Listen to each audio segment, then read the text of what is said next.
The restaurant smelled faintly of rosemary and roasted chicken, with white tablecloths spread across long wooden tables, each decorated with vases of magnolia blossoms. It was supposed to be a celebration, our rehearsal dinner, 1 week before my wedding. Safrona held the door open for me as I rolled inside, his hand briefly resting on my shoulder. I smiled up at him, trying to hold on to the excitement I'd felt earlier in the day.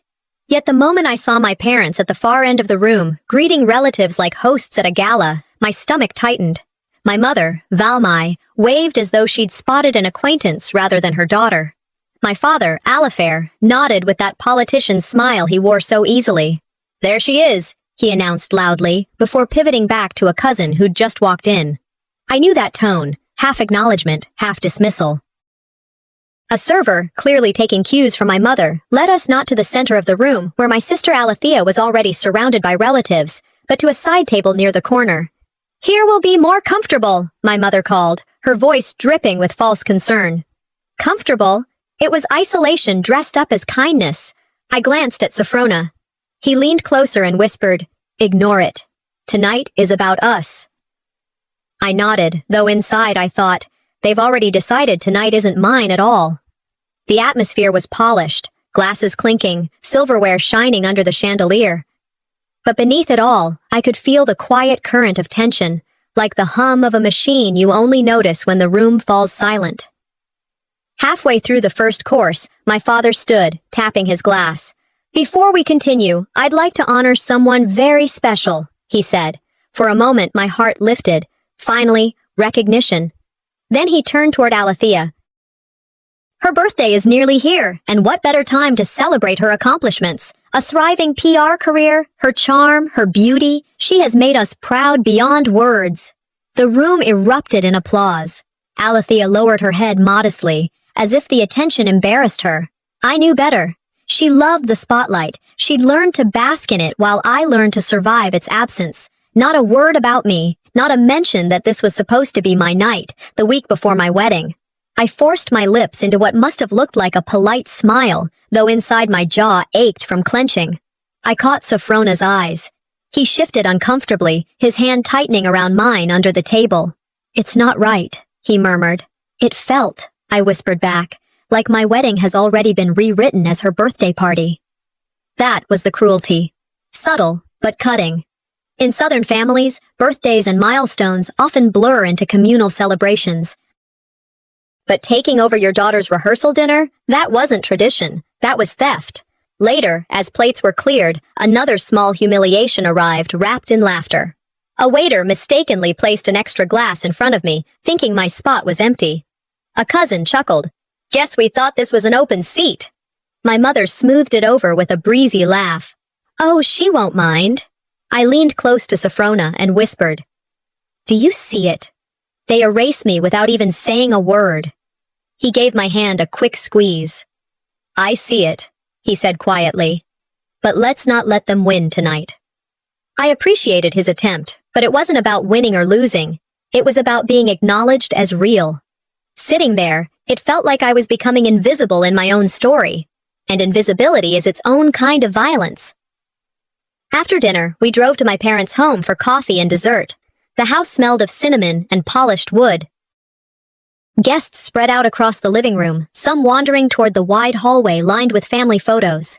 I wheeled myself over, my eyes scanning the frames. Vacations, church picnics, birthdays, all curated into a visual story of family. My breath caught when I saw the Christmas photo from last year. Alethea was at the center, radiant, flanked by my parents. And me?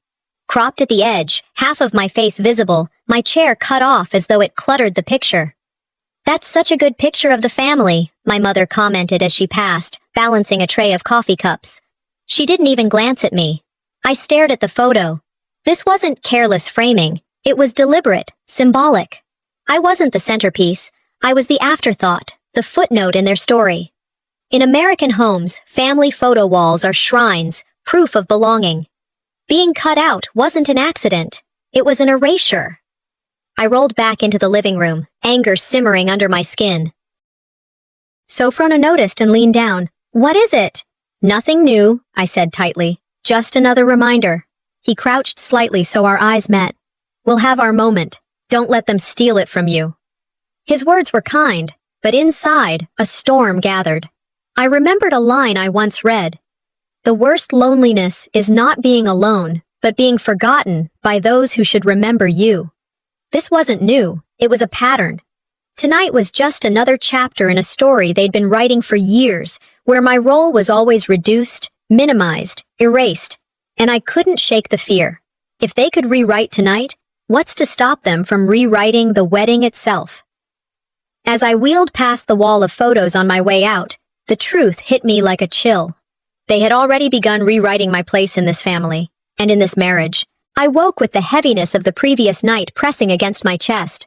The applause for Alethea still echoed in my ears, as if it had followed me into sleep and refused to let go. Sophrona was already up, standing by the window with the curtains pulled back, light spilling across his shoulders. He turned when he heard me stir. "Morning," he said softly. "Let's go to church. It might help clear your head before this week really starts rolling." I agreed, though peace was not what I expected. At church, my parents were picture perfect. My father's arm rested behind my mother's chair, their smiles impeccable as they greeted neighbors with warmth. And beside them, Alethea sat, poised and glowing, nodding politely as people whispered compliments. Watching them, you'd think last night hadn't happened at all. As the hymns played, I thought about how silence could cut deeper than insults. Sometimes, not being named felt louder than being cursed. And sitting there, watching my family's performance, I reminded myself, I needed to stay composed. I couldn't let them see me break.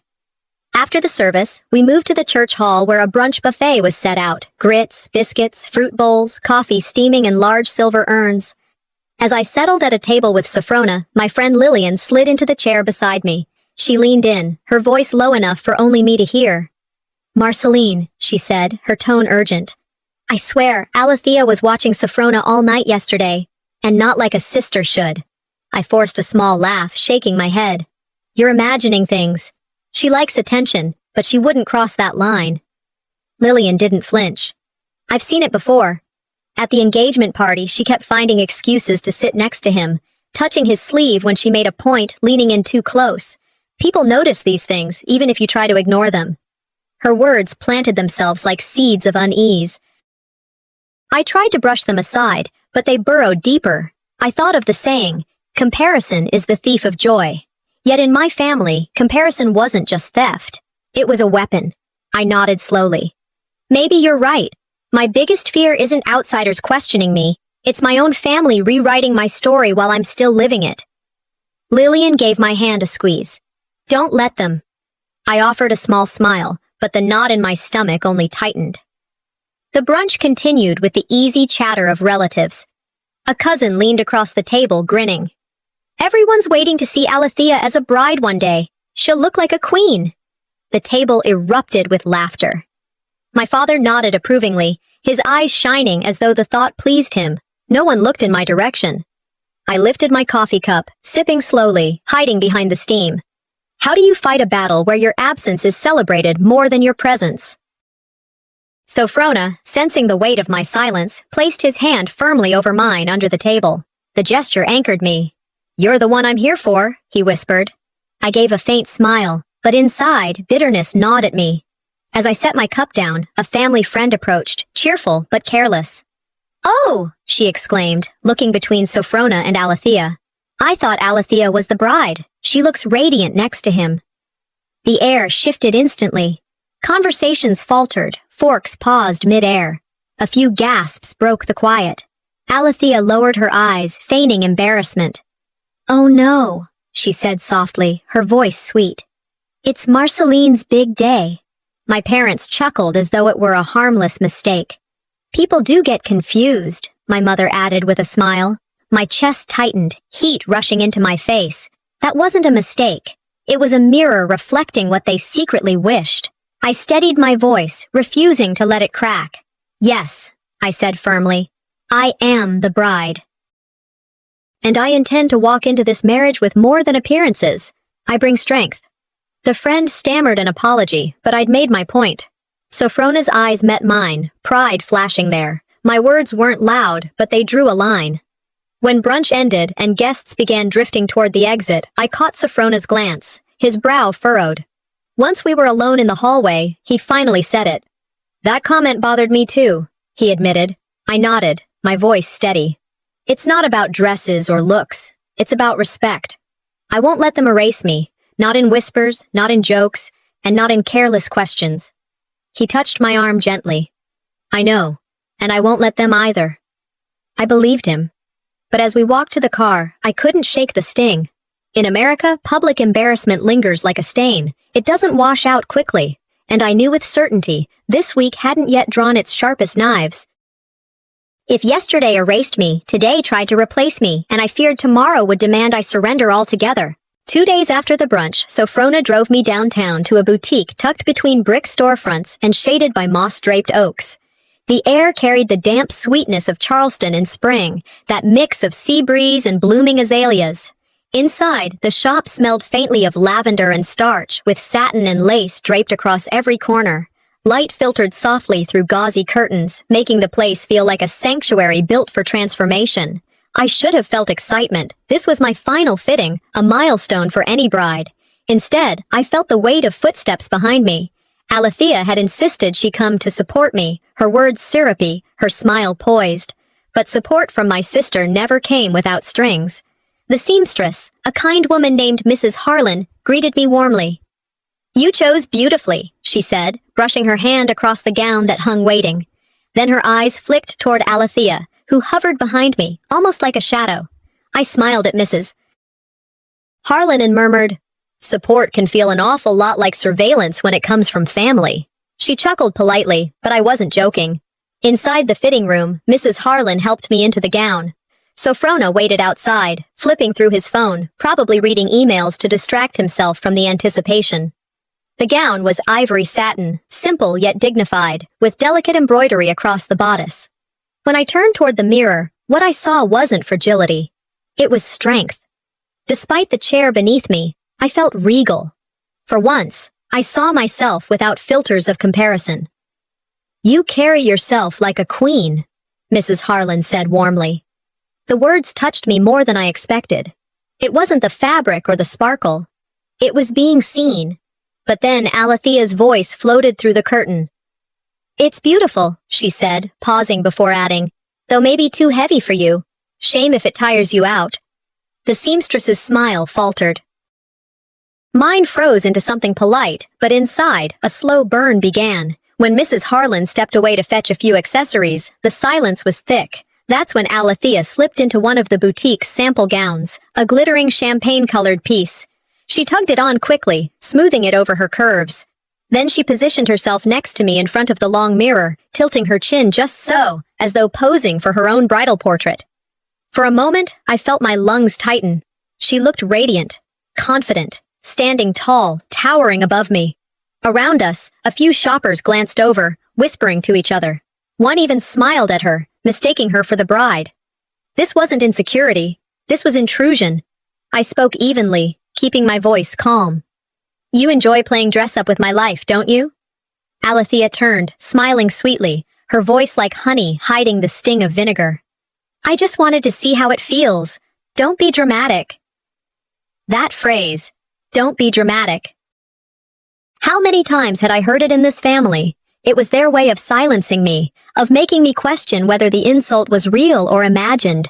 It was a weapon disguised as wisdom. I kept my eyes on the mirror. There we were. Me in my wheelchair, draped in ivory lace, and Alethea beside me, gleaming in a gown that wasn't hers. The mirror reflected more than fabric. It reflected the unspoken story my parents believed, one daughter fit for display, the other better left cropped from the picture. I inhaled slowly. The mirror shows bodies, I thought. It doesn't show hearts. A memory stirred, Eleanor Roosevelt's words. "No one can make you feel inferior without your consent."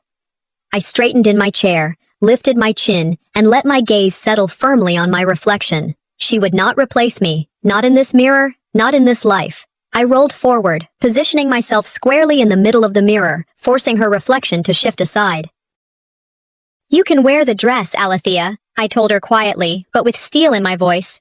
"But you can't wear my life. It doesn't fit you. Her smile flickered. For once, she had no ready quip. The door opened, and Sophrona stepped in. He froze, eyes darting between us. What's going on? Alethea laughed lightly, too quickly. Nothing. Just a little fun. But Sophrona's gaze narrowed. He stepped closer to me and laid his hand on mine. There's only one bride here, he said firmly. Mrs. Harlan returned then, arms full of veils. She paused, sensing the tension. Shall we continue? She asked gently. Silence stretched between us all. I looked back at the mirror, at the strange tableau we'd created. This wasn't sisterly rivalry. It was rehearsal, a preview of betrayal yet to come. As I left the boutique that afternoon, the realization struck sharp as glass. Alethea didn't just want to share my spotlight, she wanted to replace me in it. The evening after the fitting, Sophrona and I arrived at my parents' home for a family dinner. Their dining room, lined with heavy drapes and portraits of ancestors gazing down in stiff disapproval, was lit with a warm glow that should have been welcoming. Instead, it felt staged, as though every polished fork and folded napkin was a prop in a performance. The long wooden table gleamed with fine china, and at its center sat Alethea, already nestled between my parents as though she belonged there more than I did. My mother waved casually when I entered, directing a server with a subtle nod to ensure Alethea's plate overflowed with the best cuts of roast, while mine was an afterthought. I caught myself stiffening, gripping the armrest of my chair. I had promised myself after the boutique that I would not let these little humiliations slip by, not anymore. Yet tonight, I chose silence. Not as surrender, but as preparation. The conversation buzzed with polite words that carried undertones sharp enough to draw blood. They laughed about the guest list, discussed floral arrangements, and complimented Alethea's suggestions for decor, as if she were co-hosting my wedding. Sophrona stayed close to me, offering quiet nods of reassurance, but even he couldn't miss the judgment curling like smoke in the air. When dinner ended and guests lingered in the hall, Alethea brushed past me deliberately. Her perfume, sweet and sharp, lingered as she stopped just far enough that only I could hear her. Her voice dropped, soft as silk. If you step aside, she murmured, I'll make sure he's taken care of. You know this life would be easier for everyone if you let go. For a moment, I couldn't breathe. You want me to give up my marriage? For your convenience? She tilted her head, her smile faint. Not for me. For you. Think about it. Wouldn't it be easier if you didn't have to struggle? I can handle it all, Marceline. You can rest. Her words were honey laced with venom, betrayal framed as compassion. I stared at her, my voice steady though my heart pounded. Don't dress conquest in the clothes of care. You're not protecting me, you're circling what isn't yours. She held my gaze, unfazed. You'll thank me one day, when you see how much lighter life is without the weight. I drew in a slow breath, steadying myself. No, I won't step aside. Not for you. Not for anyone. Her smile faltered, only for a second. She slipped back into the dining room, her laughter ringing out as though the conversation had never happened. When I returned, the sight nearly unmoored me. Alethea had placed herself closer to Sophrona, leaning into his space as she recounted some amusing story. Relatives chuckled, their eyes on her glow, not noticing, or not caring, that I sat silent at the far end. Sophrona glanced at me, confusion flickering in his eyes. He could feel my tension, but didn't yet know the poison whispered in the hall. He shifted his chair slightly back from Alethea, a subtle but clear line, his discomfort plain. I lifted my glass, watching them all. Sometimes, I thought, the deepest betrayals happen in whispers too low for anyone else to hear. And the cruelest stage is the one where everyone laughs, oblivious, while you hold the knife in your heart. After dessert, my mother stood and clapped her hands gently. Before we end, she said sweetly, I'd like us all to join in prayer. We bowed our heads. Her voice rose, confident and clear. Lord, help our youngest to understand that family only wants what is best for her. Guide her to listen, to see that we act only in love, even when she resists. Show her that obedience leads to peace. The words were knives wrapped in scripture, each sentence a dart aimed squarely at me, disguised as holiness. Around the table, relatives nodded approvingly. A few murmured, "Amen," their agreement sealing the judgment. Heat crawled up my neck. They called it prayer, I thought bitterly. I called it manipulation. I whispered, just loud enough for Sophrona to hear, "God doesn't bless cruelty dressed as care." His hand squeezed mine firmly, his silent promise anchoring me. When my mother lifted her head, her eyes sought mine, calm but piercing, as though daring me to object. I met her gaze without flinching. For the first time, I didn't look away. By the time guests left and the night drew quiet, the house was full of polite smiles and lingering shadows. But inside, I felt the lines had been drawn. As Sophrona helped me into the car, I said quietly, "They think their authority is divine. I'll show them my dignity is human and unshakable." He nodded, his jaw set. "I believe you." I leaned back, the cool night air brushing against my face. Confrontation was inevitable, and tonight had only confirmed it. If tonight they prayed for my surrender, tomorrow they would demand it out loud. The luncheon was billed as a pre-wedding blessing, but when Sophrona and I arrived at the community hall, the weight in my chest told me what to expect. The space was bright with pastel florals and long tables lined with plates and crystal goblets. A string quartet played softly in the corner. On the surface, it looked like a celebration, but I noticed the stares almost immediately. Some polite, some assessing. Alethea walked in a moment after us, dressed in white lace, not ivory, not cream, white. It was close enough to bridal to make whispers ripple through the guests. My parents lit up when they saw her, as though she were the main event. They fussed over her chair, her dress, her hair, and left me sitting with Sophrona in the background. I thought to myself, hospitality in the South smiles while it slices. People pour sweet tea with one hand and sharpen knives with the other. When the blessing began, my father rose. "Before we eat," he said warmly, "let's give thanks for all the light Alethea brings into this family. Her grace, her career, her beauty. It's a gift to us all." Applause filled the room, heads turning toward her as though she were the bride. My name wasn't mentioned until Sophrona cleared his throat sharply, forcing my father to add a token. "And of course, we look forward to Marceline's big day." I leaned toward Sophrona, voice low. "It's my luncheon, my wedding week, and I'm treated like I'm only borrowing the stage." "I see it," he whispered back, "but they can't erase what we're building." My spine straightened. "I exist," I murmured, "and I will not let them erase me." The toasts began, glasses raised, polite laughter punctuating each one. Then a cousin stood and, with a smirk, said, "Sophrona, you look better next to Alethea. You two make a striking pair." The room laughed awkwardly. My parents smiled as though it were harmless. I sat frozen, pulse drumming. That wasn't a joke, it was an audition.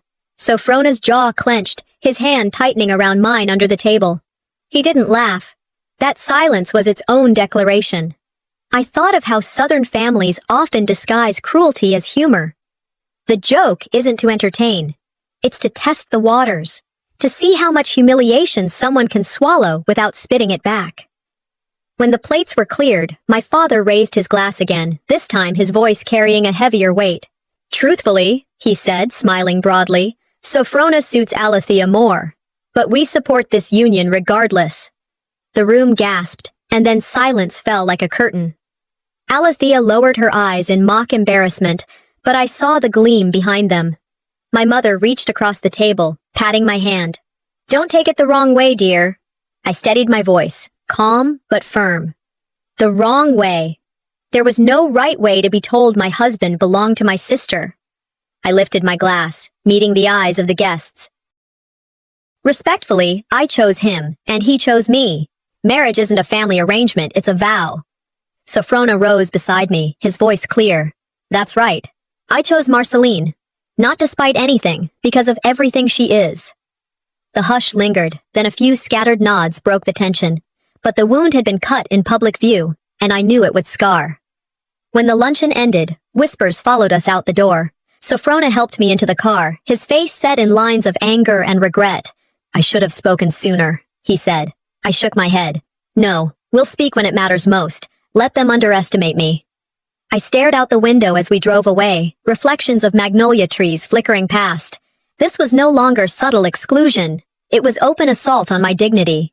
They had said it out loud. My husband belonged to my sister. The next time, they would try to make it real. The reception hall of my parents' mansion glittered like something from a magazine. Chandeliers glowed overhead, their light bouncing across polished hardwood floors. Guests swept in, dressed in elegant gowns and dark suits, murmuring about the wedding just 2 days away. The air buzzed with anticipation, but beneath it, I could feel the sharp edge of judgment waiting for me. I entered in my gown. This was a Southern tradition, to showcase the dress to family and community, as if their approval were another requirement before the vows. Sophrona wheeled me forward gently, his hand steady on my chair. Every movement felt exposed, every whisper magnified.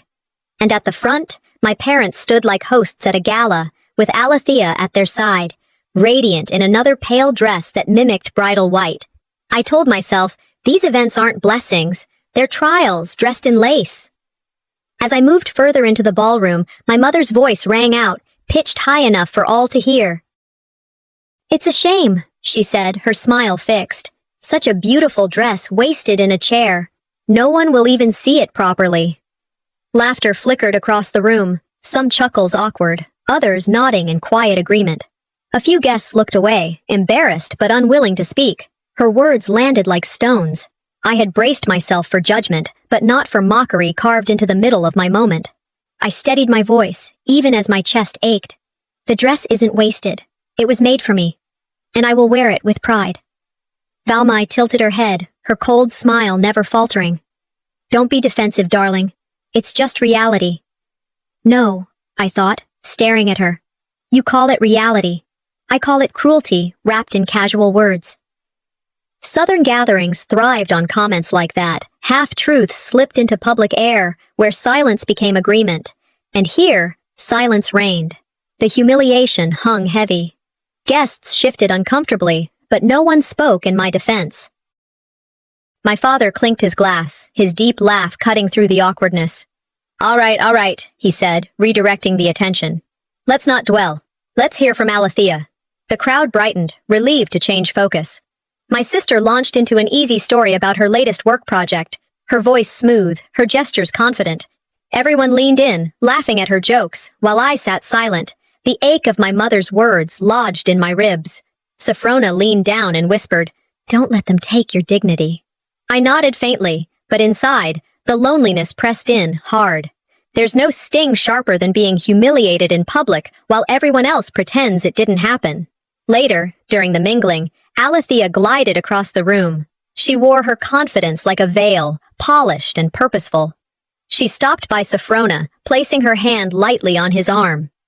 "What a good choice of tie," she said warmly, her fingers lingering.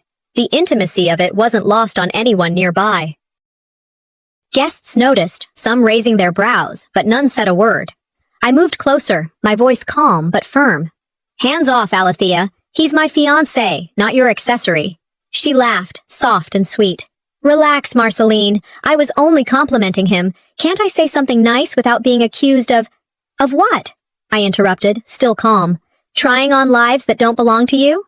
Her smile didn't falter, but her eyes narrowed slightly, a crack in the performance. Around us, guests turned away, pretending not to notice, as if complicity were easier than acknowledgement. But I knew what this was. Her gestures weren't random.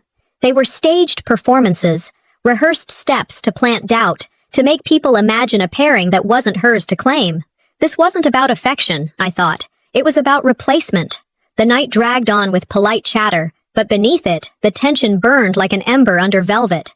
I sat straighter, forcing myself not to crumble. Inside, I made a vow. I would not break under these staged humiliations. Not here, not now. Sophrona caught my gaze, his face drawn tight with anger. He squeezed my hand. "I'm here," he said softly. "Don't forget that." I nodded, though I knew he felt the pressure too. These weren't just family games. They were orchestrated assaults on dignity, one carefully planned strike at a time. And as I rolled past the chandeliers, hearing the murmurs that trailed me, I told myself, public humiliation isn't just about shame. It's about forcing you to doubt your worth. But doubt can become fuel. They don't know it yet, but every word they've thrown has only sharpened me. If tonight they tried to humiliate me in silk and lace, tomorrow they would try to strip away my very right to marry. The evening air was heavy with the scent of magnolia and wine. Strings of lights looped between the oaks in my parents' backyard, glowing like fireflies above the patio. Guests balanced champagne flutes and hors d'oeuvres, their laughter rolling in soft waves. On the surface, it was another elegant southern cocktail gathering, but beneath the sparkle, I braced for the barbs hidden inside. Sophrona and I stepped into the crowd together. His hand rested lightly at my shoulder, an anchor I clung to even when I tried to look unshaken. My parents moved from group to group like seasoned politicians, Valmai's smile fixed, Alifair's booming laugh carrying over the music. Their pride glowed brightest when they stopped near Alethea, who stood in a pale gown that caught the light like she had stepped out of a bridal magazine. I reminded myself, in gatherings like these, cruelty doesn't roar. Sometimes it chuckles. Later, as clusters of relatives formed around the patio heaters, one of my cousins lifted his glass. His voice carried just enough for everyone to hear. "Well," he said with a grin, "if this doesn't work out, Sophrona always has Alethea waiting." Laughter erupted, some polite, some hearty. Even my father joined, clinking his glass with the cousins.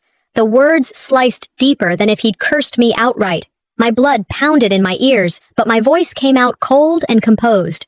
"That's not a joke. That's an insult." The cousin shrugged, still smirking. "Oh, come on. Don't be so sensitive." I met his eyes, steady. It's not sensitivity to call a dagger by its name. For a moment, the laughter stumbled. Sophrona gripped my hand firmly. His voice cut clear. "No one replaces my bride." The sound around us faltered into silence. The cousin laughed weakly, muttering something about just teasing, but the sting had already landed. I thought bitterly. In Southern culture, humor is the velvet glove over an iron fist of cruelty. The conversations resumed, but their tone had shifted. I sat quietly, my smile polite, while inside a storm built. Relatives avoided my eyes, as though acknowledging me would force them to confront what they had just laughed at. Alethea lingered nearby, lips curved in a faint smile, her expression the picture of innocence. Inside, my rage pulsed steady and sharp. Laughter at your expense isn't harmless. It's preparation for betrayal. I looked around and saw how easily people settled back into comfort, unwilling to challenge the cruelty that had just unfolded. That silence, more than the joke itself, burned into me. As the evening deepened and the champagne flowed more freely, my mother drew me and Sophrona aside near the veranda. Her tone was soft, but her words were knives. "You should understand," she said, her hand resting delicately on my arm. "If you go through with this marriage, don't expect any inheritance or family support. We cannot endorse a union that weakens the family image." I felt Sophrona stiffen beside me. I answered evenly, though my pulse raced. "You mean your image, not the family's." My father stepped closer, his smirk sharp. "Alethea would secure this family's legacy better. Everyone can see it." The chill in his voice cut deeper than the cousin's so-called joke. This wasn't teasing, it was bargaining with my dignity. Sophrona spoke before I could. His voice was firm, unwavering. "We don't need your money. We're building our own legacy." His words hung in the air, louder than the music. Several guests had overheard. Whispers spread like sparks across dry grass. I could see heads turning, eyebrows lifting, conversations breaking into murmurs. My father's jaw tightened, but he forced a laugh, patting Sophrona's shoulder like it had all been harmless banter. "Bold words," he said, but his eyes betrayed the fury beneath. We returned to the crowd, but the shift in atmosphere was palpable. I could feel people glancing at us, recalibrating, deciding whether to align with tradition or with truth. Inside, I repeated silently, they were no longer just belittling me. They were trying to buy my replacement. Despite the humiliation, I sensed power stirring in me, a strength born from refusing to bend to their threats. Sophrona's defiance only sharpened mine. In that moment, I knew. We were united, and their money, their threats, their jokes couldn't rewrite that. The night ended with polite farewells, but as we left, I could feel the lines hardening. The stage was set for a confrontation no longer veiled in humor or whispers. If tonight their daggers were wrapped in laughter, tomorrow they would be unsheathed in plain sight. The church hall shimmered with candlelight, chandeliers glowing above the long tables set for the rehearsal dinner. Guests streamed in, dressed in their best, their voices rising and falling in practiced politeness. Waiters carried trays of wine and hors d'oeuvres, the clink of glasses blending with murmured conversation. Sophrona and I walked in hand, but the weight in the room was already pressing against me. At the head table sat my parents, Valmai and Alifair, with Alethea poised proudly beside them. She wore another pale dress, glowing under the lights as if she had been chosen for this stage. My parents radiated ownership, as though this gathering were their victory lap. The air was thick, every smile too sharp, every laugh too rehearsed. I whispered to Sophrona, "This isn't dinner, it's a performance, and I'm not the guest of honor, I'm the trial." He squeezed my hand. "Then let's hold the line together." When my father stood to give his opening remarks, I felt the room shift. He raised his glass, voice booming. "Let's be honest," he declared. "Sophrona only chose Marceline out of pity. Any man in his right mind would prefer Alethea." Gasps rippled across the tables. A few chuckles followed, cruel and careless. For a moment, I froze. The insult rang louder than the clinking of glasses, louder than the rustle of dresses. My throat tightened, but I forced my voice to steady. "Pity doesn't build vows," I said, my gaze cutting through the silence. "Respect and love do." Sophrona pushed back his chair and stood, tall and unwavering. "I didn't choose her despite the chair," he said firmly, his voice echoing through the hall. "I chose her because of who she is." A hush fell. Some nodded slowly, while others exchanged doubtful glances. I thought bitterly. They didn't just doubt my worth. They doubted the very foundation of our love. But as the murmurs rose again, I felt all eyes turn toward Sophrona. Someone called out, "Say it again!" Another voice whispered, "Does he mean it?" He hesitated. The silence stretched too long, each second an eternity. Every moment he didn't speak, the ground beneath me cracked further. My breath caught, my pulse thundered. Around us, guests smirked knowingly, as if they were waiting for the inevitable withdrawal. Sophrona turned to me, squeezed my hand. But he said nothing more. His silence, even in loyalty, was red as weakness. Inside my chest hollowed. Even my anchor can be shaken. Even he can falter under their weight. I straightened, swallowing the despair, but I could feel my voice trembling inside me. Then my mother rose, her voice slicing through the noise. "We cannot stay silent," she announced, turning to the crowd. "This marriage weakens the family. If anyone here agrees, stand with us now." Chairs scraped against the floor. Several relatives shifted uncomfortably, eyes darting. A few stood, hesitant but upright. The hall erupted into whispers, the weight of public judgment pressing down like a verdict. I stared at them all, my voice steady despite the storm in my chest. "This isn't a trial. This is my life, and I will not be erased." The words rang louder than their whispers. Sophrona finally stood at my side again, his hand on my shoulder. His jaw was clenched, his eyes burning with belated resolve, but the sting of his earlier silence still lingered, the scar etched into my heart. The dinner collapsed into chaos. Some clapped in support of me, their voices rising with hesitant courage. Others muttered disapproval, whispering about tradition, about image. I sat tall, the fire in me refusing to bend. They had turned my rehearsal into a courtroom, but tomorrow, they would try to turn my wedding into an execution. Later, when the hall emptied and the last guests drifted away, Sophrona leaned close. "I'm sorry," he whispered. "I should have spoken sooner, louder." I turned to him, my voice quiet but resolute. "Then do it when it matters most. Tomorrow." As we left, the church bells tolled in the distance, a grim reminder that dawn would bring war disguised as vows. If tonight they tried to convict me, tomorrow they would try to condemn me, and I would be ready. The church smelled faintly of wood polish and lilies. Light from the stained glass windows painted the pews in shades of ruby and gold, but the beauty did little to calm my trembling hands. Sophrona squeezed my fingers gently as we stood together at the altar. Around us, the congregation waited. Neighbors, extended family, pillars of the community, all gathered in their Sunday best. At the front pew, my parents sat like judges at a trial. My mother's face serene, my father's jaw firm, Alethea at their side with her chin lifted proudly, as though this day somehow belonged to her. This was supposed to be my sanctuary, the place where vows would bind us before God and community. Instead, it felt like a courtroom, and I was already on the witness stand. I whispered to myself, "This is the moment I must not falter." Just as the minister prepared to begin the vows, my father stood abruptly, his voice booming. "We object. This union should not go forward." A gasp swept through the church. The sound of whispered judgment rolled across the pews. Faces turned toward me, pity etched in their eyes. The heat rose in my chest. Before I could form words, Dimity, the best man, stepped forward. "May I speak?" he asked, his voice steady. He reached for the microphone, his eyes glancing between my parents and me. My heart clenched. Sophrona's closest friend. If he turned against us here, the damage would be irreparable. Dimity began slowly. "They are right about one thing. This family has a pattern." A murmur rippled through the guests. My breath caught, the betrayal sharp. For a moment, I felt the world tilt beneath me. Then his tone hardened. "And that pattern is cruelty disguised as tradition. Today, it ends." Shock froze the room.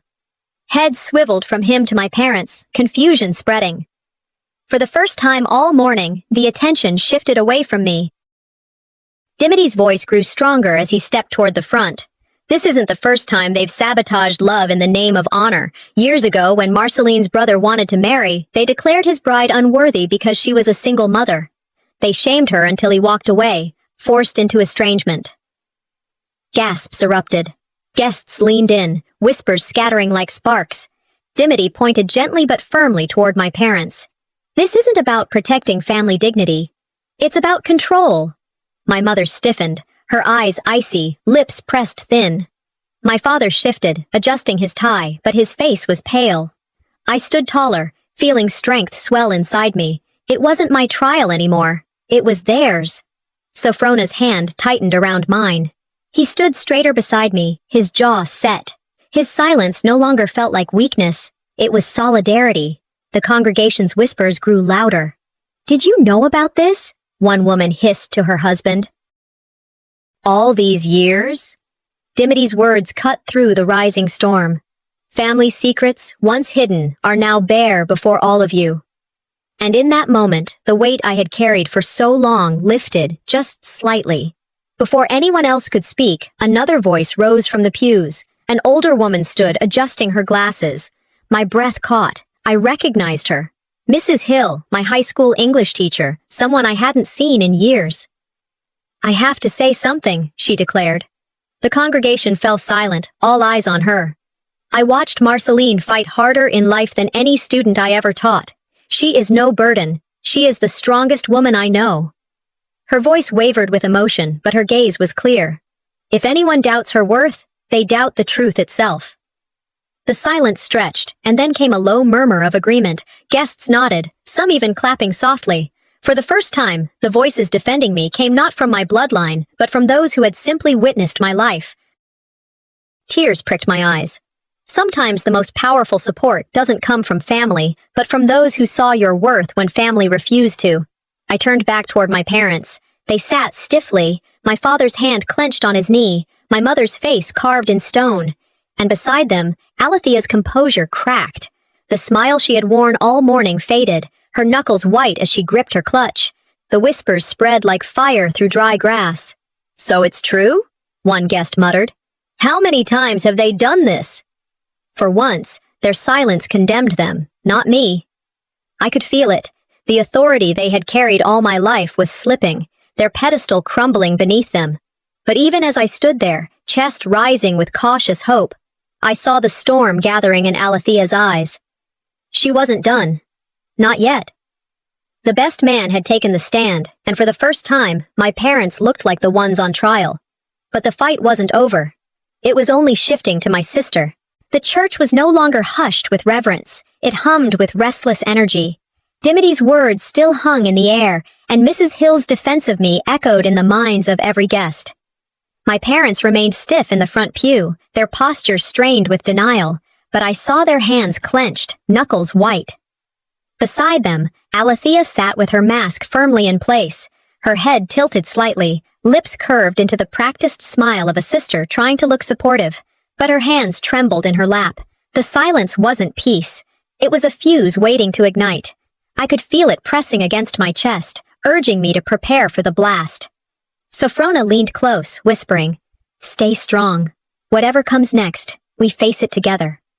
I nodded, though my eyes stayed locked on Alethea. My parents had been exposed, but she was the one who still believed she could rewrite my life with a smile and a lie. Dimity signaled toward the sound booth, and a low crackle filled the church. "There's something else you all need to hear," he announced. The technician pressed a button, and suddenly, Alethea's voice filled the sanctuary. "If you come to your senses, Sophrona, you'll realize you belong with me, not her." The words rang sharp against the vaulted ceiling. Gasps broke from the pews. Someone muttered, "Did she just?" I turned my gaze to Alethea, her face drained of color. The carefully crafted concern shattered into panic. "That was taken out of context," she blurted, her voice too high, too brittle. I rolled forward slightly, my voice calm but unyielding. "You didn't just covet my place, Alethea. You tried to steal my life." She shook her head, frantic now. "No, it's not what it sounds like. I was trying to protect him, to protect the family." The congregation buzzed, whispers racing from row to row. Protect him? From what? "She's been after him all along." My mother reached for Alethea's arm, hissing, "Stay composed." But it was too late.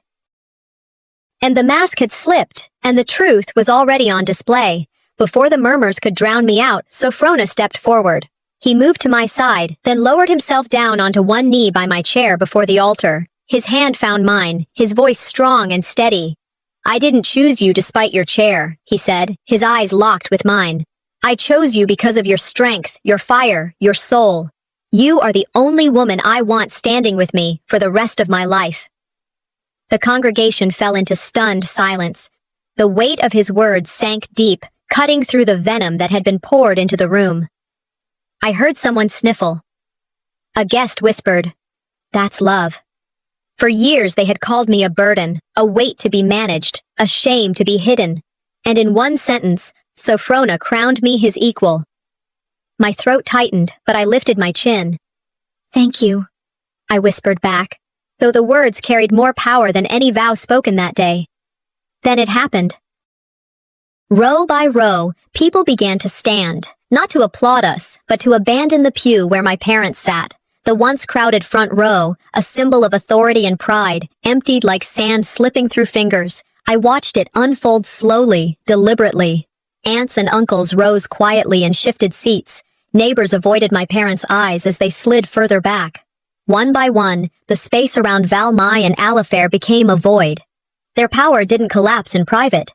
It crumbled in front of the entire town. Alethea sat frozen, her mask gone completely now. She looked small, diminished. All the years she'd played the golden daughter had unraveled in seconds. I turned slightly to take it in. This is what truth does, I thought. It empties thrones built on lies. But even in that moment of vindication, I saw the danger in my parents' eyes. They exchanged quick glances, their stoicism barely hiding the panic beneath. They weren't finished yet, I told myself. People like them never surrender without one last strike. Sophrona leaned close again, his voice low but steady. "This is our moment. But be ready. They'll try again. They'll use whatever weapon they think still has power." I nodded, my grip tightening around his hand. I knew what he meant. The money, the inheritance. Their last weapon wasn't words or whispers. It was control through wealth, and I could already feel them reaching for it. Their voices had shamed me for years, but today, the silence of empty seats was louder than all their judgment. The sanctuary still buzzed with murmurs after the confrontation. Guests clustered in groups, whispering about the voicemail, Sophrona's vow, and the sight of the front pew emptying around my parents. The stained glass windows threw fractured light across their stiff faces, and I could see how brittle their posture had become. Valmy sat like a statue, her lips pressed together, refusing to show weakness. Alifair stared straight ahead, as if sheer willpower could keep his world from collapsing. Alethea's mask had cracked beyond repair, her hands twisted in her lap, her pale face exposing what her smile could no longer hide. For years I was their silence, I thought. Today, their silence condemned them. The air in the church felt changed. Where once their authority had filled the room, now power rested not with their performance, but with truth. And I could feel the crowd leaning toward it, like plants turning to light. Dimity, still holding the microphone, cleared his throat. He glanced at me, then at the congregation. "There is something else you all deserve to know," he said. He reached into his folder and pulled out a stack of papers. "My firm handled a review of your late grandfather's estate," he continued, his tone sharpened with precision. "Contrary to what you've been led to believe, the inheritance was not left to Valmy or Alifair. It was left to Marceline." The words rang through the church like a bell.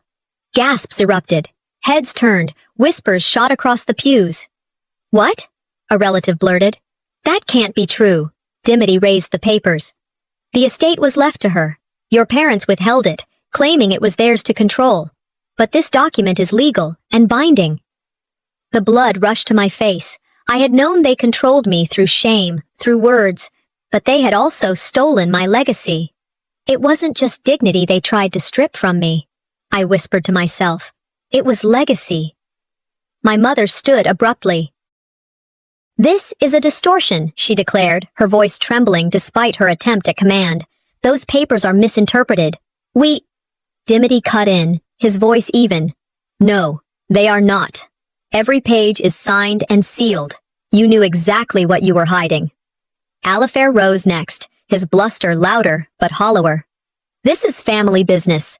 It should not be aired in front of strangers." But the weight of the truth pressed him down. His words rang empty, bouncing against the walls of a congregation that no longer saw him as a patriarch, but as a fraud. The public reaction was swift. Relatives shook their heads, muttering, "Disgraceful." Some stepped away from my parents physically, their chairs scraping against the floor. The gulf widened, literal and figurative. Alethea tried to speak, her voice cracking. "This is all exaggerated. You don't understand." But no one rushed to soothe her. No one validated her script. Her words fell flat, her practiced tone of authority gone. I watched from my chair, my chest rising with a strange mix of sorrow and vindication. The pew that had once crowned their pride now felt like an exile. Their seat of power turned into an island no one wanted to inhabit. Sophrona bent close, his hand steady on mine. "Do you see it?" he whispered. I nodded slowly. "Yes. For once, they are the ones shrinking under judgment." I rolled forward slightly, turning to face the congregation. My voice came clear, steadier than I felt. For years, I was told I was unworthy. Today, the truth speaks louder. I was never less. I was only hidden. A hush spread across the church. I took a breath and quoted the words that had carried me through dark nights. Maya Angelou once wrote, "You may trod me in the very dirt, but still, like dust, I'll rise." And I will. Applause began softly, then grew. Not the polite clapping of social obligation, but the strong rhythm of conviction. Sophrona stepped beside me, lifting his chin proudly. "We will build our future on truth," he said, his voice resonant. "Not manipulation, not control, but love and honesty." Tears pricked my eyes, but my voice held steady. My words aren't just for them, they're for me. Today I seal my independence, not just as a bride, but as a woman who will no longer be erased. As the ceremony thinned and guests prepared to leave, people came to me with genuine congratulations. A neighbor clasped my hand warmly. "We always knew you had strength, but today you showed everyone." Another guest leaned down. "Your grandfather would be proud. He wanted this for you." Their words landed softly, not as weapons, but as balm. At the edge of the room, my parents remained silent, cornered by the weight of what they'd done. Their authority was gone, yet their presence still cast a shadow I knew would take time to fade. I wheeled closer to Sophrona, lowering my voice so only he could hear. "Their power is broken, but their shadow lingers." He kissed my hand gently. "We won today. Tomorrow, we live free." I exhaled, allowing myself to believe him. For the first time in years, the weight pressing on my chest felt lighter. I thought to myself, I had been erased for years, but now my name was written in ink they could never blot out again. The reception hall next to the church filled with uneasy chatter as guests shuffled in. The revelation of the will still hung in the air like smoke after a fire. People carried plates of food they barely touched, their whispers louder than the music playing softly in the background. I wheeled in with Sophrona beside me, his hand resting lightly on my shoulder. My chest tightened at the sight of my parents already stationed near the head of the room, glasses raised, smiles brittle but determined. They lifted their champagne as though nothing had happened. My father's voice carried, too smooth, too rehearsed. "To family unity," he announced. My mother chimed in. "Yes, to love and to strength." But their words were hollow, and the polite clinking of glasses that followed sounded more like obligation than celebration. They thought they could stitch power back together with a toast, I thought, watching them. But power isn't wine, it's trust. And theirs had spilled away. Beside them, Alethea stood with her chin high, lips stretched into a smile that no longer convinced anyone. She refused to concede, even as the ground beneath her crumbled. My father's voice rose again, this time darker. "The money was never the point. Influence is. If you walk away from us, Marceline, you walk away from this entire community." My mother placed her hand on his arm, but added her own venom. "Friends," she said sweetly, "don't be deceived. We raised her. We know her weakness. She'll stumble, and when she does, you'll all see why we tried to protect this family." Gasps rippled through the hall. The words stung deeper than any financial threat. They weren't just pulling wealth away. They were trying to assassinate my character, to paint me unfit before the eyes of those who had watched me grow. When wealth fails, I thought bitterly, abusers turn to slander. Their aim was never just money, it was erasure. I felt the fury rise, but instead of breaking me, it steeled me. I reached for the microphone. My fingers shook, but my voice was calm and deliberate. "They raised me, yes," I said, locking eyes with my parents, "but only to erase me. They called me weak, but today, I am the only one who stood against them." The room stilled. The sound of my voice seemed to push back the walls. Sophrona stepped forward, his hand finding mine again. "We choose truth," he said firmly, his voice steady and unwavering. "Not their legacy of control." I nodded, lifting my chin. "The inheritance left to me will not be hoarded in shame. It will not rot in a vault while they twist it for pride. It will be used to build a community center for every child, every woman, every man told they are less. So no one here will ever feel erased again." A silence, heavy and sharp, held the hall for a breath. Then came the gasps, then applause. Hesitant at first, then rolling forward like a tide. The sound echoed against the walls, drowning out the last fragments of my parents' hollow toast. I turned toward them, their faces pale, eyes wide. The weapon they thought they still held, the power of money, had been flipped, turned into something greater than them. Power isn't keeping wealth, I thought, watching their collapse. Power is giving it away on your own terms. It was Alethea who cracked first. She lunged forward, her voice shrill. "She stole everything. It should have been me. Everyone knows it." The congregation fell silent. All eyes turned toward her. The desperation poured from her voice, no longer hidden behind modest smiles or soft-spoken comments.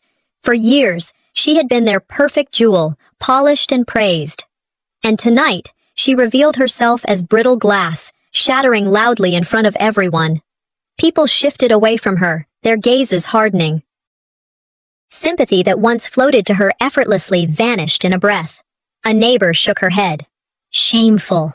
Another whispered, "She wanted his place, his life." I sat still, steady, letting the scene unfold. She was never meant to replace me, I thought. And now, no one will ever believe she could. My parents sat, isolated at last. Their shoulders sagged as the applause continued. Not for them, but for us. For the truth they had tried to bury. Around them, the air emptied.